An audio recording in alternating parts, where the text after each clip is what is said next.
Father, another in-home superstition thing that I had a question about is the egg tapping game, where after Easter, you have 2 red eggs. You give one to your cousin and you say, all right, 1, 2, 3, and you smash the eggs together. And if his breaks, then you get the divine good luck, and he probably doesn't, right?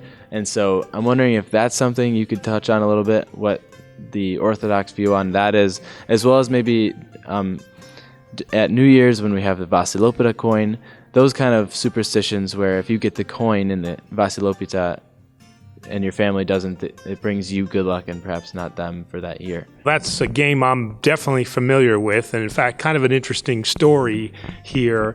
We, in my family, have, just as in your family, we've played this game for years, but we had an uncle that always won this game, and we just couldn't figure it out until finally somebody actually found his egg. And what it was a beautifully polished oak egg that he had painted red. So he was never going to lose. All right. But the object is not to cheat to get the blessing for the year, right? This tradition is practiced in the Jewish culture, it's practiced in the Russian culture, and it's practiced in our culture. Now, the egg has always had a meaning. In pagan times, it was the symbol of rebirth, and so the Christian model kind of took that over, and so there is that rebirth, but our rebirth is now through the resurrection.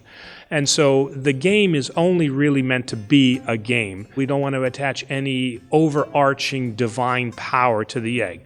It's just something that we do that is something that we have fun with.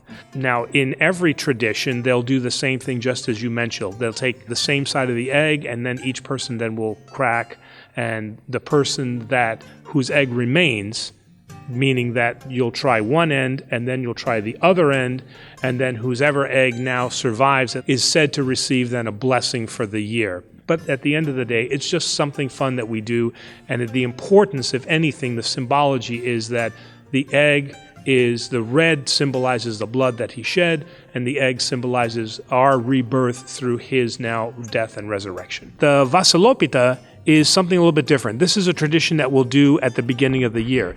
Now, Pita is just bread, and Vasili is just basil. So this is really named after, it's Saint Basil's Pita. So that's where we get Vassalo Pita from. Now, this one actually has some history to it, which is very interesting. So at the time, Saint Basil, who is one of our 4th century church fathers, happened to be wealthy. And as a bishop, he felt very strongly, as all of us should, that we should give to those who are less fortunate.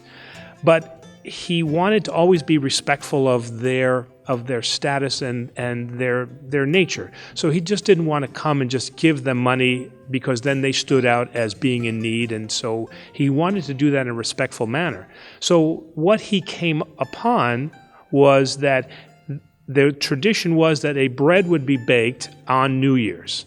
And so what he would do is he would take some of his valuables, whether they were gold coins or whether they were jewelry, and he would have them baked into the bread. And when he went as a bishop to go visit these homes, he would offer them the bread. Obviously, they would cut it, they would see what was in there, and then they would take then those as valuables. And he was able to distribute his wealth without people necessarily knowing that he was giving away this wealth.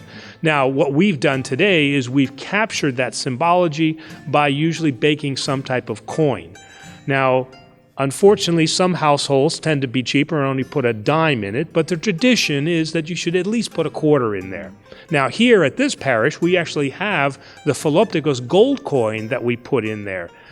So different parishes will do different things. So the idea is that you're remembering now what Saint Basil has done, and the important thing is to remember why he did it, and that was to give to the poor. And we have that lovely tradition that we say that you would receive the blessing for the year. And again, be careful. As Orthodox, we don't say you receive good luck, right?